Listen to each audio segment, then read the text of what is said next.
भैया भैया भाभी चले के ड्यूटी के टाइम हो गइल बा। हाँ भाई चल चल। रुकी सूरज बाबू, इली 10,000 रुपया। छुटकी के जो अनहार पसंद बा उस शाम तक आ जाए के चाहिए। लेकिन ये रौरा कैसे पता लगल भाभी? अरे बहुत सीधा सा बात बा हमर भाई। ई जौन धागा बानू धागा? हाँ नहीं। अरे हम बताओ तनी, हमनी के सब एगो मोती के तरह बानी सन और हमनी के धागा बन के जे पिरोले बानू वो हमनी के पगला राजू। अरे ना तो हमरा कैसे पता लागी कि केकरा कौना चीज की जरूरत बा। लेकिन सूरज बाबू, रउआ अपना भाभी से पैसा मांगे में शर्म काहे लागेला? अच्छा ना लगेला भाभी। हमनी खाती भैया नया कारोबार चालू कैलन, अपना पैर पे खड़ा कैलन और हमनी के उनका से पैसा मांगल जाई। अच्छा ठीक बा, अपना भाभी के ज्यादा मस्का मत मारा लो, ऑफिस के लेट होता। चला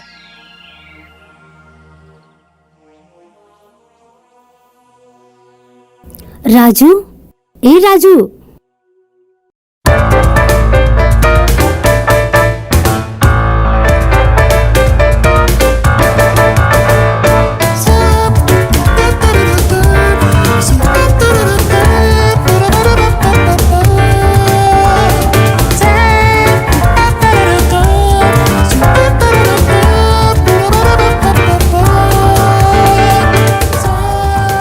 मालकिन, अरे छोटी मालकिन का चिल्ला तरह राजू? चिल्लाए कहतनी रउआ हई का सबेरे सबेरे बकवास गाना लगा के डांस करतनी। अरे तरह से कितना बार कहले बनी ई बकवास गाना ना हो।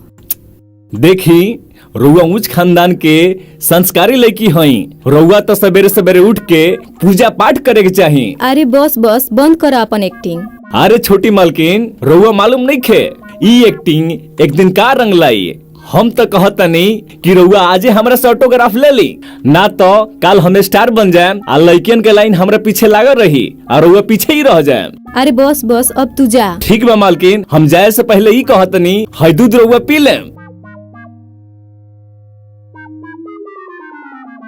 पागल।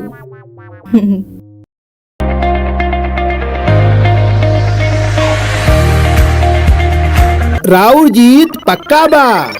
सब कृपा बा ऊपर वाला। गुड मॉर्निंग सर। अरे गुड मॉर्निंग गुड मॉर्निंग। सुनिए अगर वो एफसीआई के गोदाम के चेयरमैन के चुनाव लड़े जा रहल बनी।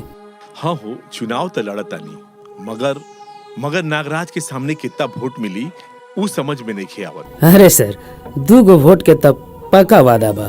केकर हो? एगो राउर एगो हमार। मालिक चली खाना खा ली। राजू अभी बहुत काम बा, तू रख दा, हम बाद में खा ले। खैला से बड़का काम कोनो ना होला। अरे राजू काम ना करेम तो खाइब कहाँ से? अगर खाएम ना तो काम कैसे करेम? इहो बात तो ठीक है कहता रहा। अरे रोवा लो मुंह का देखत नहीं लो, रोवो लो जाई लो, कुछ खा ली लो, भूख नहीं लागल का? ए सर नौकर के अपना मुड़ी पर ना चढ़ावे के चाहिए। अरे राकेश, कोनो जबान सीखे में 6 महीना लगेला, मगर ओकर उपयोग कैसे करे के चाहिए एकरा के सीखे में 60 साल भी कम पड़ जाला। तू जेकरा के नौकर कहता रहनु वो नौकर ना ह, हमार भाई ह भाई। खाली खून के रिश्ता एगो रिश्ता ना होला, दिल के भी रिश्ता एगो रिश्ता होला। ई हमरा भाई से भी बढ़ के बा। अरे सर जी रवा ई ना बतौलर नहीं कि ह के। हम बताओ तनी, हम एगो अनाथ हई। हम मालिक साहब से 18 साल पहले मिले रहनी। भगवान कसम मालिक साहब हमरा के इतना प्यार देहनी कि आज तक कबो हमरा माई बाप के याद ना आइल। अरे पगला अब रोइबे का, चल खाना निकाल। अरे तू लो जाके खाना खा लो। ठीक बा सर। ए राजू खाना निकाल। अरे हंस अब हंस, एगन मुंह लटकेबे तो हम ना खाए। चल हंस। ठीक बा मालिक, बैठी। ठीक बा ठीक बा। कहाँ रह गई नी मालिक?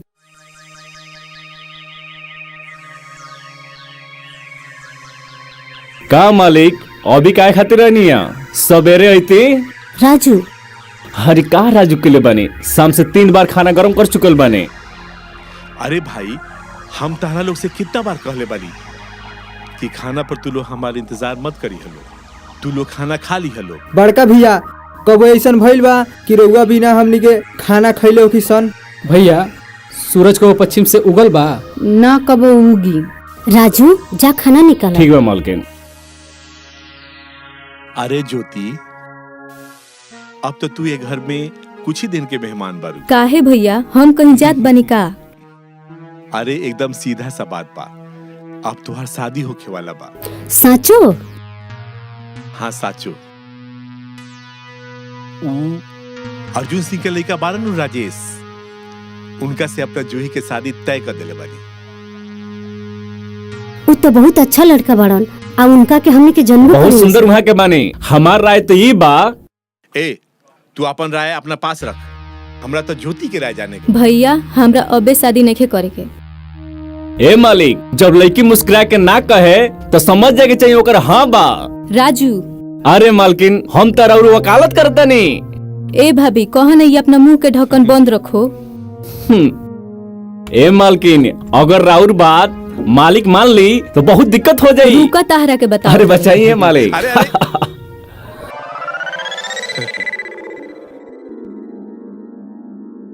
जा खाना निकालो।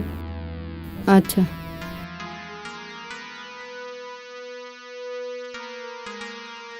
हम जरूर अगला जन्म में कोनो पुण्य के काम के होखेम, जोन हमरा इतना अच्छा भाई बहन मिलल बारा सा। हाँ, काहे कि हम वो लोग के देखे नहीं ना, तो हमरा लागेला हमने की कुर्बानी बेकार नहीं गई।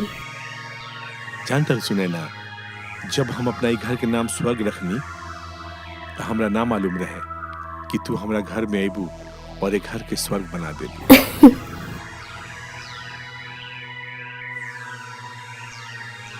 सिंह जी जिंदाबाद जिंदाबाद जिंदाबाद। सिंह जी जिंदाबाद जिंदाबाद जिंदाबाद। सिंह जी जिंदाबाद जिंदाबाद जिंदाबाद। सिंह जी, आपकी जीत की बहुत बहुत बधाई हो। आदाब से जीत प्रयासी के माला का नाम।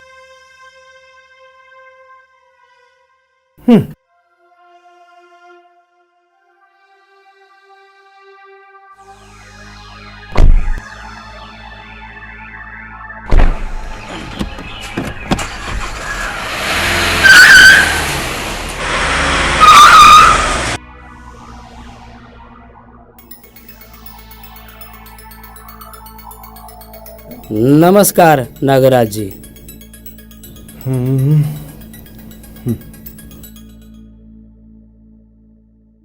हम समझ से कि ले दर्द के नागराज जी, लेकिन कल का जा सकता, जैसे कि कुर्सी भी न बेवफा महबूबा के तरह बा, आज राउर तो कल दोसर के। देखो राजेश, हमरा जरला पर तू नमक मत छिड़का। हमरा तो सिंहुआ के लेके टेंशन होता। अरे रउरा ओकरा से डरले की जरूरत नहीं है। हमरा तो ओकरा से कोनो डर नहीं है। डर ओकरा ईमानदारी से बा। बिहार में एगो कहावत बा, एगो ईमानदार आदमी और सांप एक साथे मिल जाओ नु तब पहले ईमानदार आदमी के मारे के चाहिए। सांप के तो कबो मरल जा सकता हो। आखिर वो चाहत का बानी? सिंहवा के बर्बादी। बस तू ओकरा सारा काम के जानकारी तू हमरा के देते रहिया। हम ओकरा के आसमान से जमीन पर ना गिरा देनी तो हमरो नाम नागराज ना। सर जी, हाँ हमने के यही तो मार्केट से बहुत ज्यादा लोन ले चुकल बानी सन, तब वो 20 लाख कम पड़ता। अरे हम चौधरी जी से लोन खातिर कहले रहनी, ओकर का भाई? लेकिन इतना ज्यादा लोन खातिर सिक्योरिटी मांगता नहीं लोग। आ क्यों मांगी? अच्छा, ये चौधरी जी कहला हन? जी ना, वहाँ के वकील साहब को नहीं। एगो काम करा, हमरा स्वर्ग के गिरवी रखला। जी सर, प्रणाम। ठीक बा। ए मालिक साहब, हमनी के स्वर्ग गिरवी रख दिया जाई तो रहल कहाँ जाई? अरे पगला, हम स्वर्ग के गिरवी नु रखले बानी, बेचले नहीं नु। अरे जैसे किसान अपना खेती बाड़ी खातिर लोन लेला और जब फसल होला तो चुका देला, वैसे ही एगो बिजनेसमैन भी अपना बिजनेस के आगे बढ़ावे खातिर लोन लेला और जब ओकर बिजनेस आगे बढ़ जाला तो लोन चुका देला। ई कौन बड़का बात बा? एगो बात और, ई कुली बिजनेस के बाद तोरा समझ में ना आई। ए मालिक साहब, ज्यादा पैसा भी आदमी खातिर जीव के जंजाल हो जाला, आ वैसे भी आदमी रुई के गदा पे सुत सकेला, चांदी के तकिया पर ना। हाँ मालिक।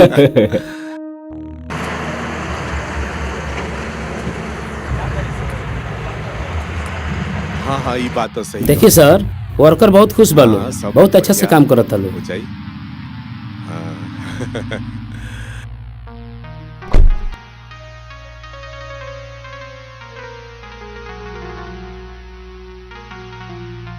सिंह जी प्रणाम। प्रणाम प्रणाम। रउआ कैसन बानी? हम तो ठीक बानी, लेकिन रउआ जोन हमरा संगे करतनी वो ठीक नहीं है। हमरा उड़ते उड़ते खबर सुनाई है कि रउआ हमरा ऊपर केस करे के चाहते हैं। नागराज जी, हमरा और बहुत इज्जत करत रहनी है। हम कबो सोचले भी ना रहनी कि रउआ कंपनी के साथ ऐसा बेईमानी करे। ई का बात कहनी सिंह जी, बेईमानी और हम ई तो दूगो बात भइल। ई दूगो बात ना, एगो बात बा, और ऊ नागराज। ए सिंह जी, गुस्साई मत, कूल कूल। हम तो सुनने हैं कि रुआ अजंता ग्रुप के बहुत ही बड़ा डील मिले वाला बा, ओकरा खातिर रुआ मार्केट से लोन लेते नी। अरे पैसा चाहिए तो हमरा से कहीं, हमरा से।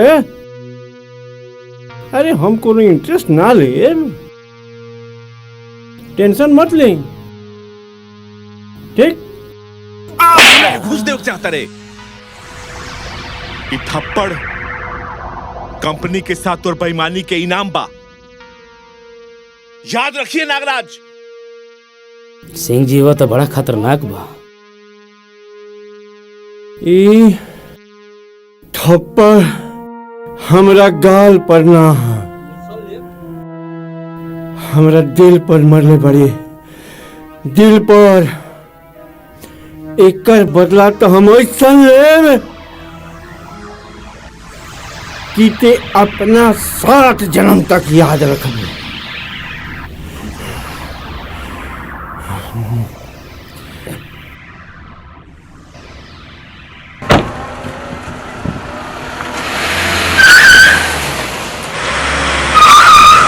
ए रोहित भैया, तू 3 साल से ज्योतिया के पीछे पागल बड़ा, बाकी देखो तनी तारा के भावे नहीं खेदे। ते ठीक कहत रे, अब पानी सर से ऊपर हो गइल बा, आर ना तो पार अब करही के पड़ी। इंतजार कौन बात के, हौ देखो ज्योतिया आइए गई। चल रे रोक। ई का बदतमीजी बा, हमारा रास्ता काहे रोकले बड़ा लो? अरे बाप रे बाप, 3 साल से तोरा पीछे पड़ल बनी, ते कहत रे हमारा रास्ता काहे रोकले बड़ा लो। आज तो तोरा हमरा प्यार के कबूल करही के पड़ी। प्यार तू करेला, हम ना। अरे रुका करे जा। रे तोरा इतना हिम्मत के रोहित भैया पे हाथ उठेलिए।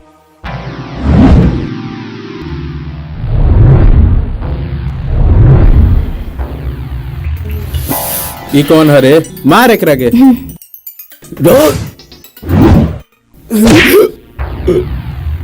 राजू,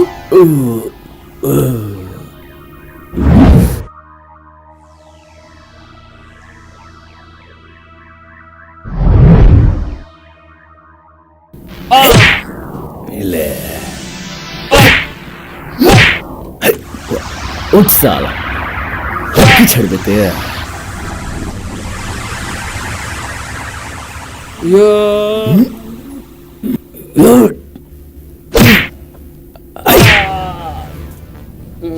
मार राजू, और मार एकनी के, मार राजू।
रसीला गाल गुलाबी देख के मनवा डोले जवनिया जान मारता नठुनिया करेज काढ़ाता जवनिया जान मारता मुस्की करेज काढ़ाता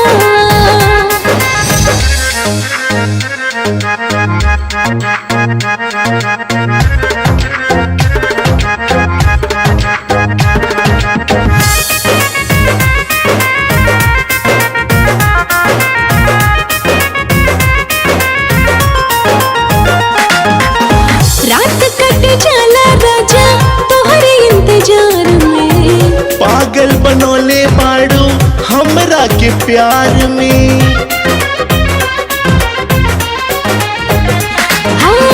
रात कट जाला राजा तोहरे इंतजार में पागल बनोले बाड़ू हमरा के प्यार में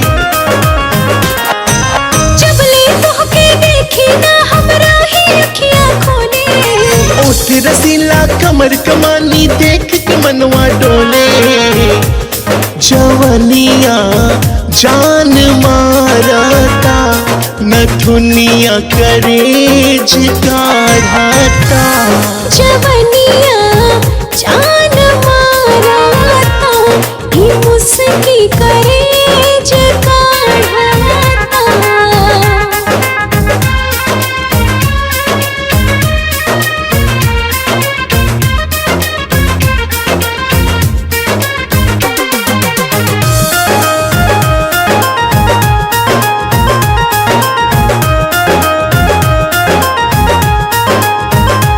अपना साता हमसे तोहरो जुदाई कैली ह फोन जब याद हमर आई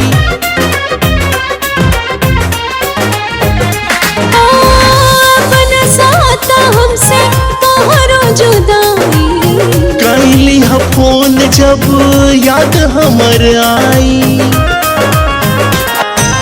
हमरा खातिर राजा तू ता बड़ा अनमोले मनवा में हमरा कैलू समाई धनिया होले होले जवनिया जान मारता नठुनिया करेज काढ़ाता जवनिया जान मारता ही मुस्की करेज काढ़ाता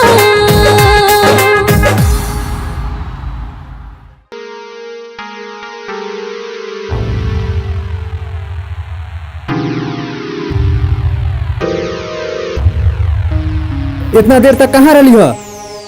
छोटकी मालकिन के कुछ मत कहीं विकास भैया। हे राजू, एकर में कहे वाला कोनो बात नहीं खे। एकर फाटल कपड़ा बतावत बा कि आज एकरा साथे का भइल बा। इतना देर तक ही बाजार में का करता रसिया? अरे मालिक, ए रुका ना मालिक ना, कुछ मत कही छोटी मालकिन अरे के। ना राजू, ज्योति के फाटल कपड़ा के छुपावे वाला तारी गमछा हमरा के सब कुछ बता देले बा। जा ज्योति, तू घरे जा। छोटी मालकिन। राजू, भाभी चुप रही। हम तारी एहसान जिंदगी भर ना भुलाए। ना मालिक ना, ऐसा मत कही। जा आराम करो लो, जा आराम करो।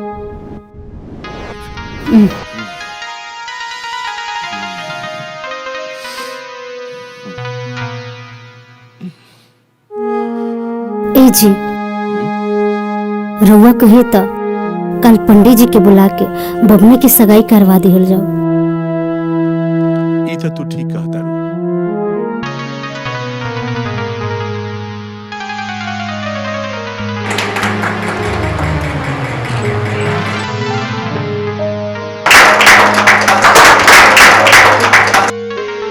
बाबूजी प्रणाम। खुश रहो। भाभी प्रणाम। खुश रह जा। भैया प्रणाम। छोटकी भौजी प्रणाम। ये मेरा फैक्ट्री से फोन। हाँ ही का।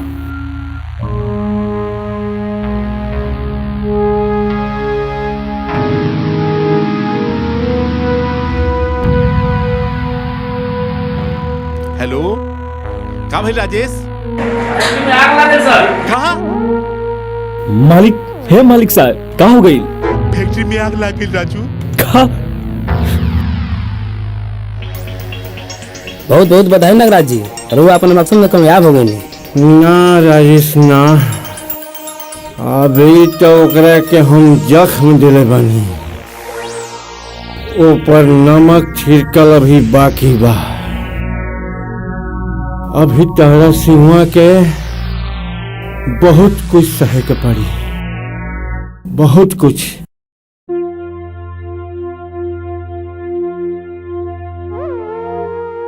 मालिक ये मालिक, क्या बात बा राजू? अरे तू रोत काहे पड़ा? रघुआ बहरिया आइन ना मालिक। चला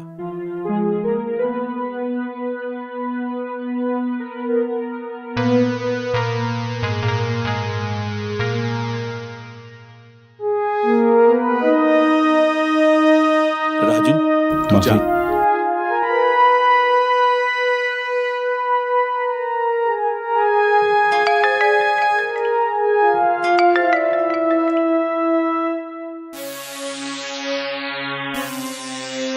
ए जी राउर फोन आवता।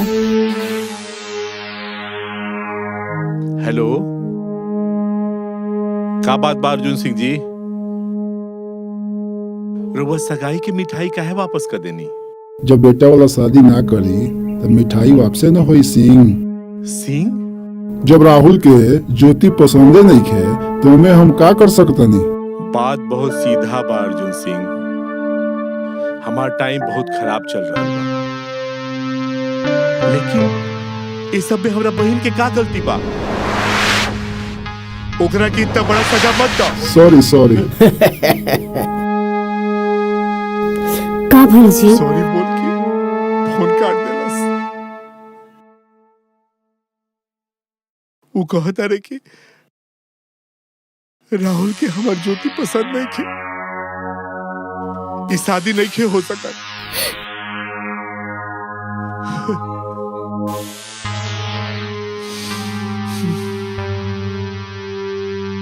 अरे कब तक बैठे रहे हम लोग? अरे भाभी, घर में रिश्ता टूट गई और तू सूती के बात करता रू। अगर रात भर जगला से रिश्ता हो जाओ तो हम रात भर न जगा रहती। आखिर तू कह का चाहता रू? कहे के ना, समझावे के चाहता नहीं। राउर भैया कर्जा लेके घर गिरवी रख दिले बनी। तो ओहो, रउआ लोग कब समझम लो? रउआ लोग का तो बिजनेस चलता, और भैया तो एकदम बर्बाद हो गई बनी। कहीं ऐसा ना होखे बहन के प्यार में लाखों कर्जा रउआ लोग के मुड़ी पर ना गिर जाए। उनका गलती के सजा रउआ लोग का भुगतम लो।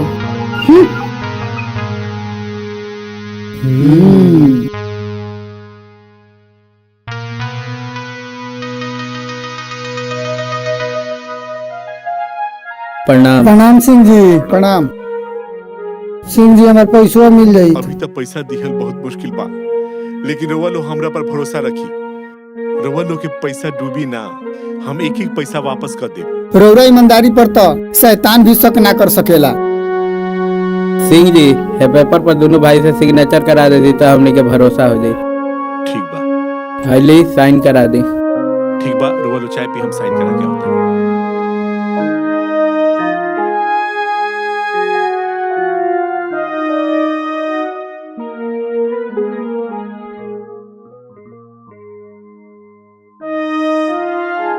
सूरज, तनी हे पेपर पर साइन कर दे। ए तरह के पेपर पे साइन करा के दिलासा दिलवा भैया। हम कुछ समझनी ना भैया, नया कारोबार चालू कइल इतना आसान नहीं खे, और अगर रउआ टाइम पे पैसा ना देनी तो हमनी के का होई? अरे ई का कहते न सूरज भैया, चली रुआ साइन करी। एगो बात कही भैया, बेच द फैक्ट्री और सबके कर्जा रफा दफा कर द। अरे विकास भैया, मालिक साइन मांगता नहीं और रुआ सलाह देता नहीं। सूरज भैया रुआ साइन करी पेपर पर। रहे दराजू, अब कोनो साइन की जरूरत नहीं है।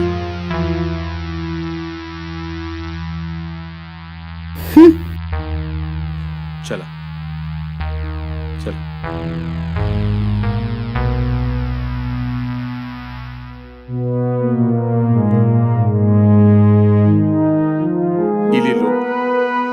साइन हो गई। धन्यवाद सिंह जी। ठीक बा, प्रणाम। अच्छा सिंह जी।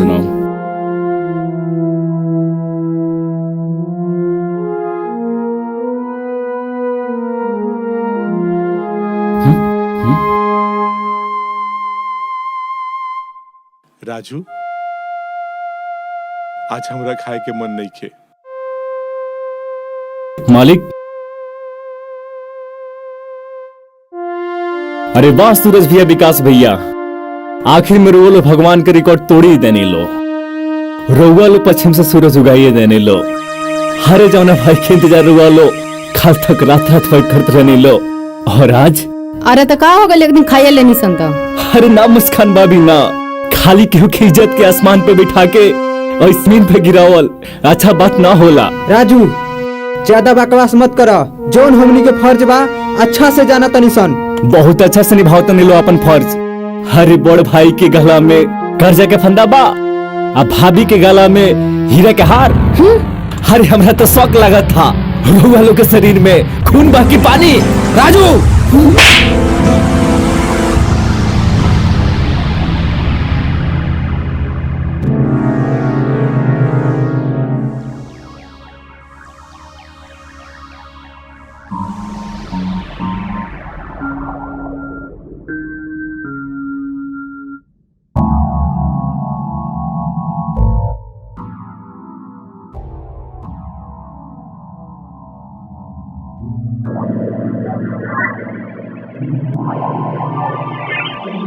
ए विकास भैया, ई का होता? का चाहिए रो लोग हमरा बैग से? है राजू, ज्योति के गाना कहाँ बा? छोटी मालकिन के गाना? ओहो, जन के सब अनजान बनता रे। सही से बताओ गहना कहाँ बा? रउआ लोग को शर्म आवक चाहिए। चोरी जैसे घटिया इल्जाम हमरे पे लगावत तनी। हम छोटी मालकिन के गाना चुरा सकत तनी? ओ, तो ई घर में और के बा तोरा सिवा जे चोरी कर सकता? बस भैया बस, जितना अपना गहना के भूलैले के दुख ने के उतना राजू के बेइज्जती के दुख बा।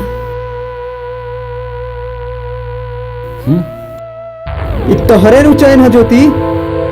छोटी मालकिन, हमरा नहीं के मालूम ई चैन हमरा बैग में कैसे आइला सा। ई ऐसे ना मानी, जब पुलिस आई तबे अपन मुंह खोली। ठीक कहत बाड़ू।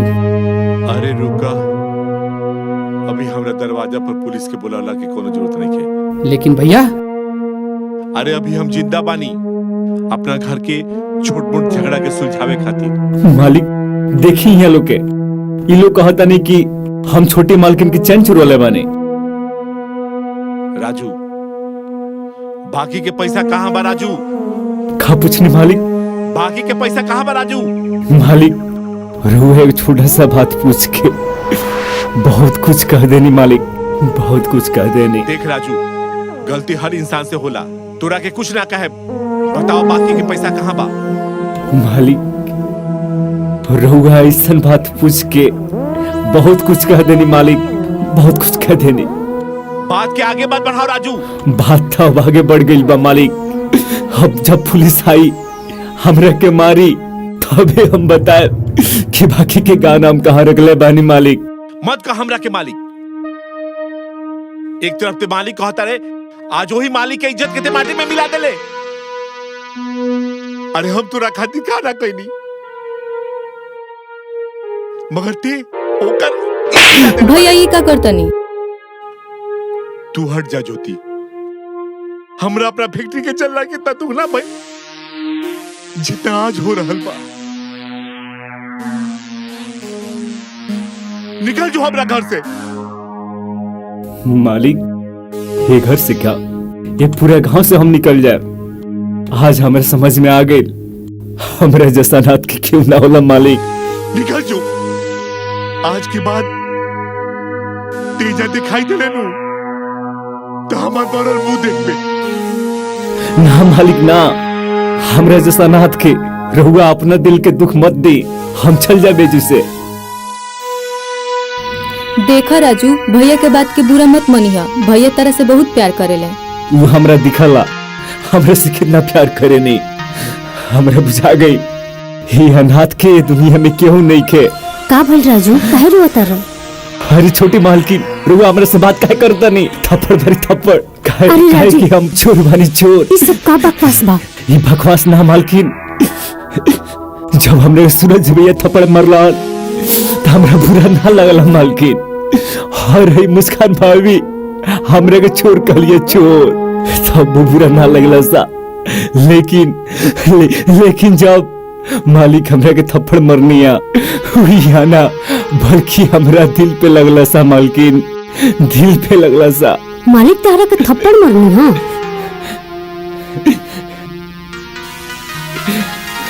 अरे सुनी भाभी माँ, अगर हमर से कोनो गलती भइल हुई और दिल दुखल हुई तो हमरा के माफ कर देम भाभी माँ, हमरा के माफ कर देम।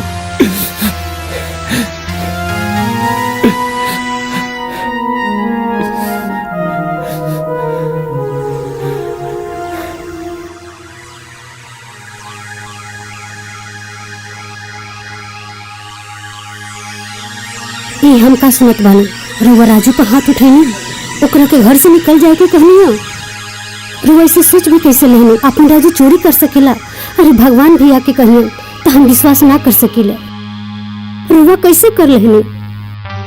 अरे की कहले बाकी राजू चोरी कैले बा? फिर रुआ ऐसा काहे कहनी?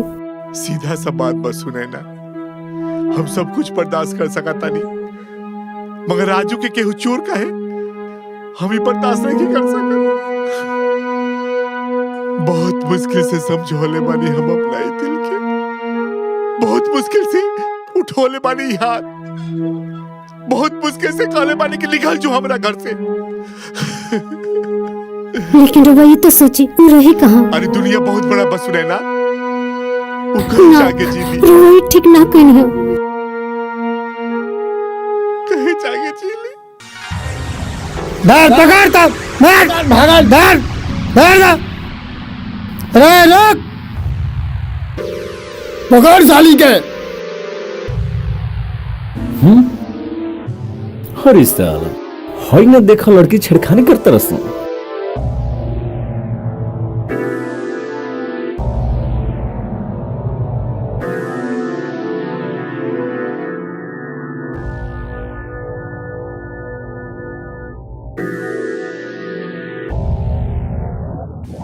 पकड़ उठाओ साली के, तो उठाओ। अरे कहाँ भागा तारू जाने मन, चलो ना कुटिया में। अरे बाप रे बाप।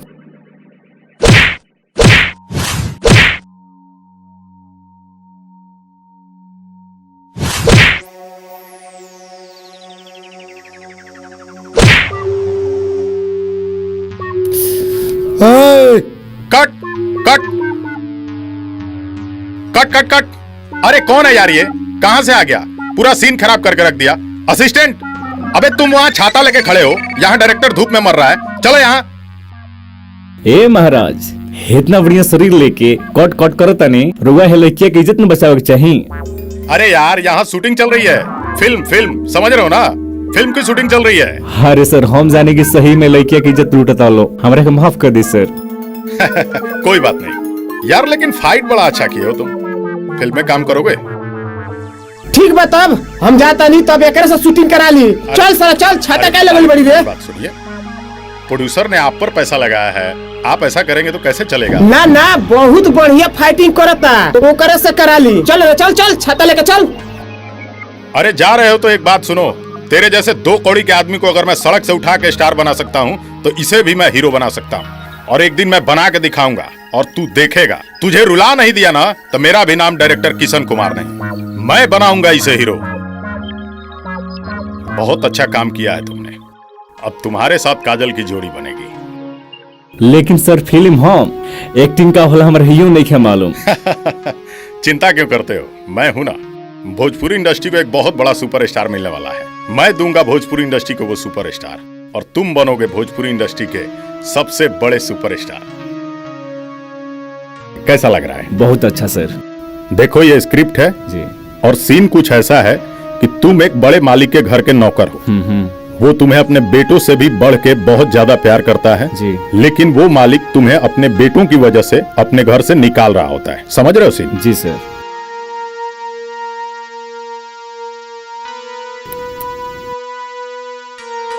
हमार मालिक हमरा से बहुत प्यार करेले। विकास भैया और सूरज भैया के चलते हमरा घर से निकले के पड़ल। हमरा सब समझ में आ गए, हमरा सब समझ में आ गए, सब समझ में आ गए। अरे राजू, अरे मेरे भाई तुम तो इमोशनल हो गए। अरे रोते नहीं, जिंदगी में बहुत बड़ा सुपरस्टार बनना है तुम्हें, मैं हूं ना। ठीक बात सर।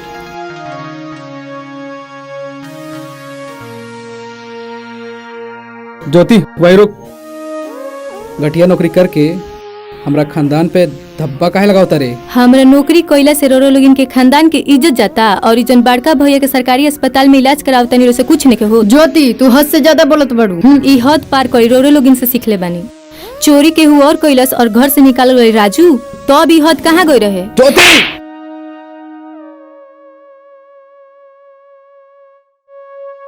वाह सूरज वाह, आज तू अपना छोट बहन के ऊपर हाथ उठा के अपना बड़प्पन के सबूत दे ले बड़ा भाई।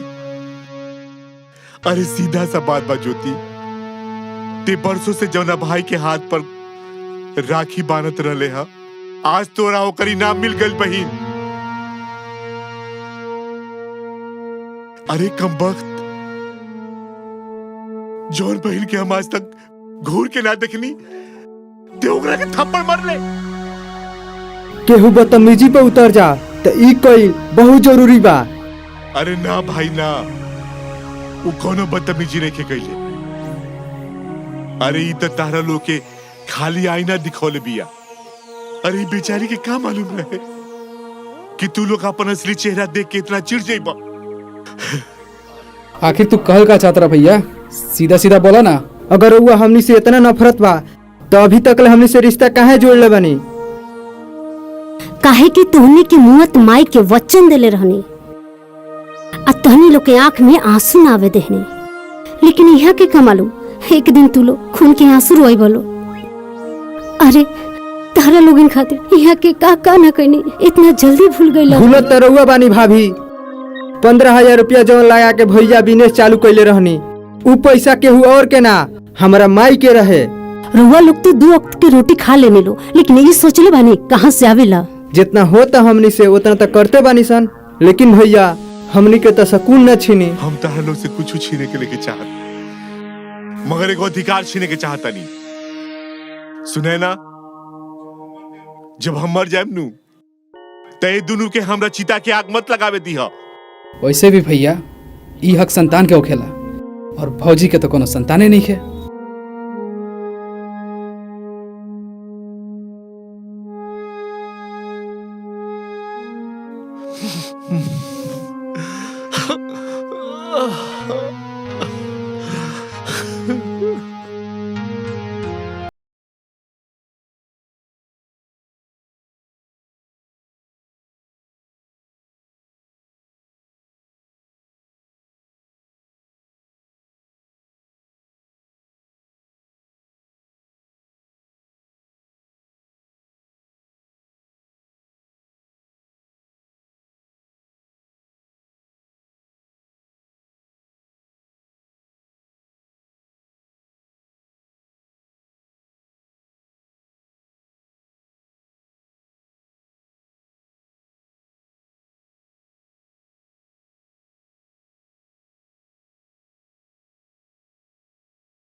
भइल का कसूर जे हमसे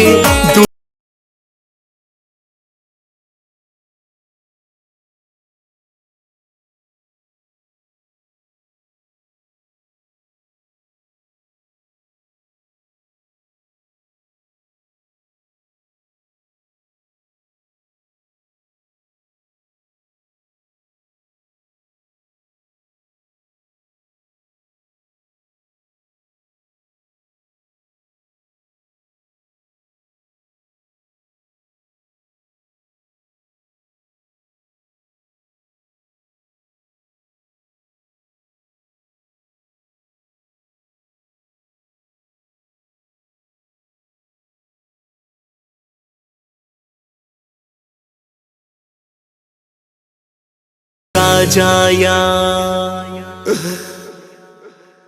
ये सुंदर सा मकान का नीलामी होने जा रहा है। 20 लाख से शुरू होने जा रहा है। 20 लाख 1, 20 लाख 2, 21 लाख, 21 लाख 1, 22 लाख, 22 लाख 2, 25 लाख, 25 लाख 1, 30 लाख, 30 लाख 1, 30 लाख 2, 30 लाख 3।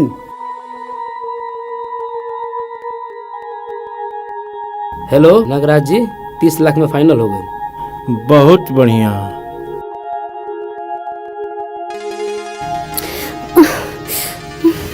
ये ना हो सकेला। इस स्वर्ग जैसन घर के हम नीलामी ना होके देव। हम जीते जी ये घर के नीलामी ना होके दे। कहे कि घर के हम अपना हाथ से सजौले बानी।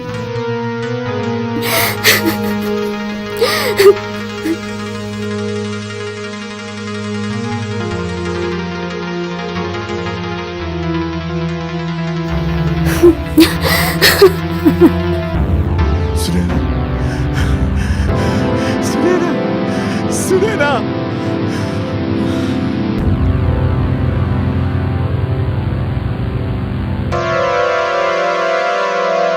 हमरा मालूम बा कि नीलामी के कुछ तारा कान में सुनाई पड़ रहा बा, लेकिन हमने के का कर सकता है? सुनैना, सुनैना। Cheers.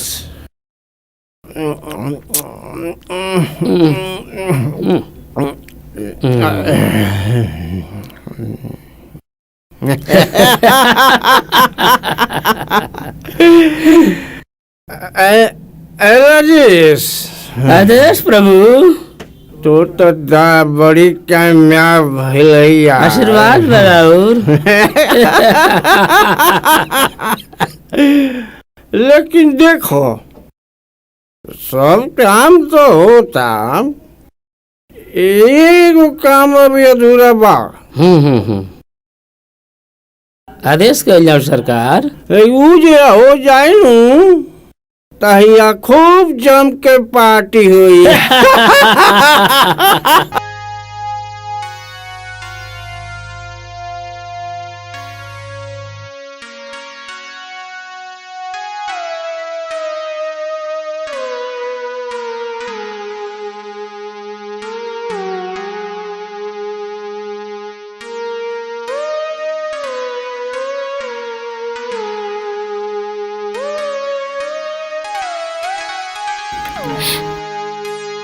ए विकास, चल चल, नया घर ले ले बनी। चल चल।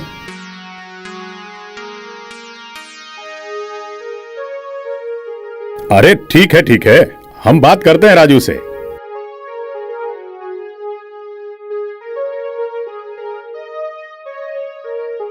हेलो। अरे राजू के लिए कोई डेट खाली नहीं है भाई। अरे इतना बड़ा 4 फिल्में करने वाला स्टार आज इतना बिजी है, उसके पास एकदम डेट नहीं है भाई। प्रणाम सर। अरे राजू कैसे हो? ठीक है सर। क्या बात है, उदास लग रहे हो? सर हमके गांव जाए के बा। गांव जाना है? हाँ सर। 4 फिल्में हमने साइन कर ली हैं। 4 फिल्म से बढ़ के हमरा मालिक के कर्ज बा, हमरा उ चुकावे के बा सर। हमरा के घर जाए दी सर। अच्छा ठीक है, जाओ, लेकिन जल्दी आ जाना। ठीक बा सर, हम जल्दी आ जाए। संजीत, इसके साथ जाओ। ठीक बा सर, हम चलते नहीं। प्रणाम। चलो, खुश रहो।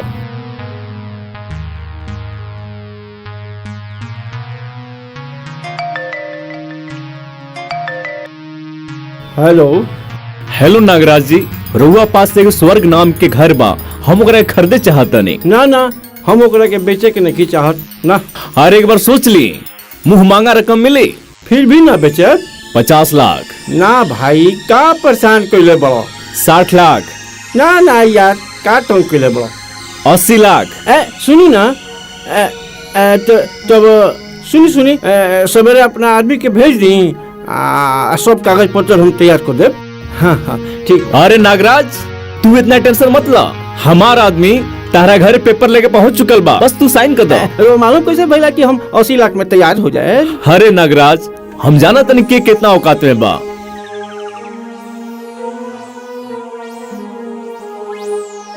हाई ली 80 लाख रुपया और हाई पेपर पर साइन कर दी।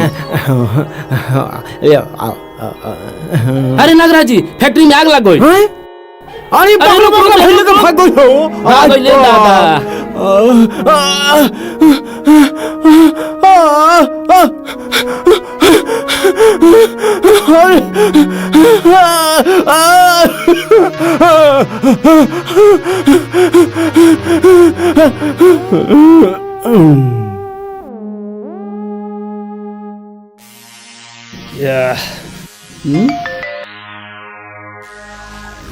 अरे 5 लाख में 15 लाख पड़ गई।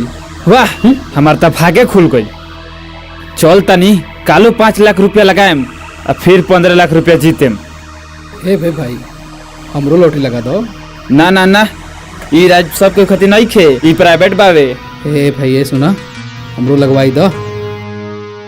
सकल से तो भोला भला लागता रह, पर हई नंबर पर 5 लाख रुपया भेजो, कल काम हो जाए। अभी कर देता नहीं। लो नंबर। ए भैया, खाली अपने बारे में सोचेला, हमरो तनी लगा दो लॉटरी। हाँ हाँ, हमारे भाई के भी 5 लाख। हाँ हाँ, भेजो हईला नंबर। कहीं दहाई सैकड़ा हजार लाख 5 लाख 5 लाख चल गए। ठीक बा, आ गइल बा। ठीक बा, हम चल तनी, काल मिलल जाई। ठीक। ए भैया, अरे ई कुल अब छोड़े के कंपनी वाला फाइल, एकरा से तो बढ़िया बा हई लॉटरी वाला गेम, आ खूब बढ़िया ऐश कर जाई, घर ही से लगावल जाई। चले के भैया, फेंक हई फाइल। का जाने कहाँ बड़न, फोने नहीं खन उठा। ए भाभी, भैया कहाँ बड़न हो? फोन सवेरे से लगाओ तनी लागते नहीं खे। हम तो सुबह से फोन लगावता नहीं, फोनवे नहीं खे लागत। का भइल बाटे? 5 लाख रुपया उ लॉटरी में लगा दे हुन। हम उनका संगे संगे 5 लाख रुपया लगा दे हुई। उ पैसा कंपनी के रहुए, जौन पैसा हमनी के बिजनेस में लगावेला रहुई के। आ लॉटरी वाला भी सवेरे से फोन नहीं खे उठावत। लॉटरी के पैसा ना मिली तो हमनी के बर्बाद हो जाइए भौजी।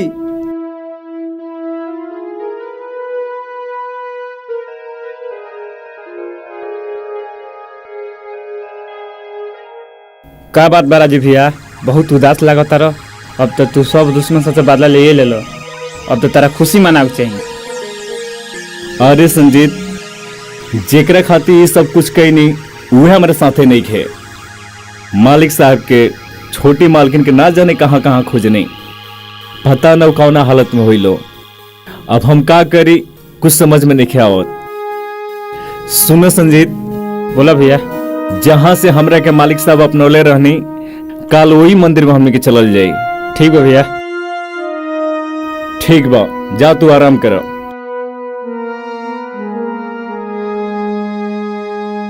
ज्योति, ए ज्योति, कैसन तबीयत बा हो? उठई दवाई खा ला, उठा। भैया भूख लागल बा। अभी तो कुछ खाए के नहीं खे, पहले दवाई खा ला, फिर तारा खातिर हम कुछ लेके आवता नहीं। हैला।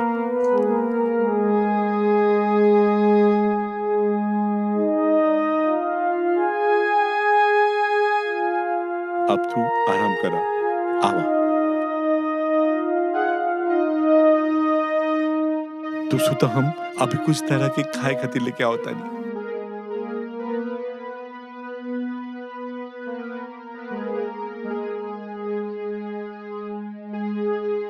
जय हो माई थामे वाली, आशीर्वाद बनल रहो।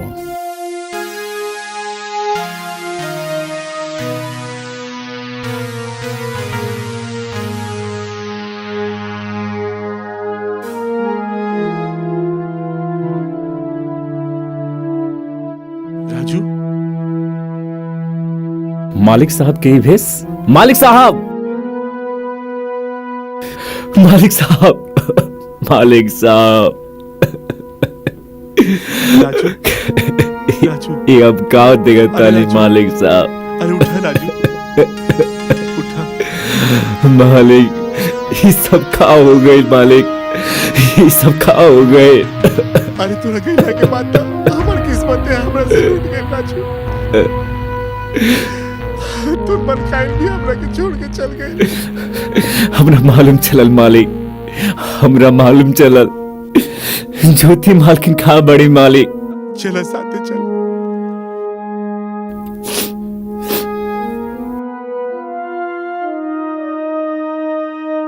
ज्योति, ए ज्योति, अरे देखा कि आइल बा।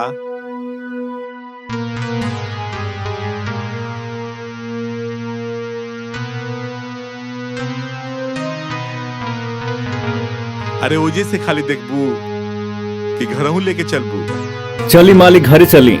अरे राजू, अब हमनी के घर इहे बा। ना मालिक, रोआ बिना स्वर्ग बिरान बा।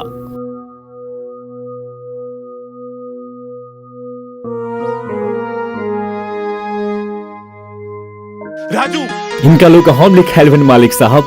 इनका लोग जितना गलती के सजा मिलेगी चाहिए उतना मिल चुकल बा। रोआ ये लोग के माफ कर दी। माफ कर दी? हम एकली के माफ कर दी? अरे हमरा पत्नी मालिक साहब, इनका लोग के बुरा वक्त में रुआ साथ ना दम तक के दी। वैसे भी भाभी माँ कहत रहली जे लोग के माफ ना करेला ओकरा के भगवान भी माफ ना करेलन। अरे ना राजू ना,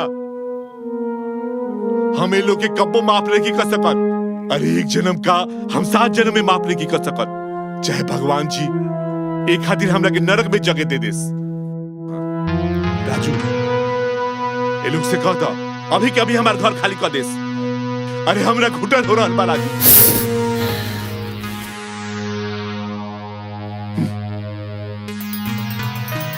हमरा के माफ कर दी भैया।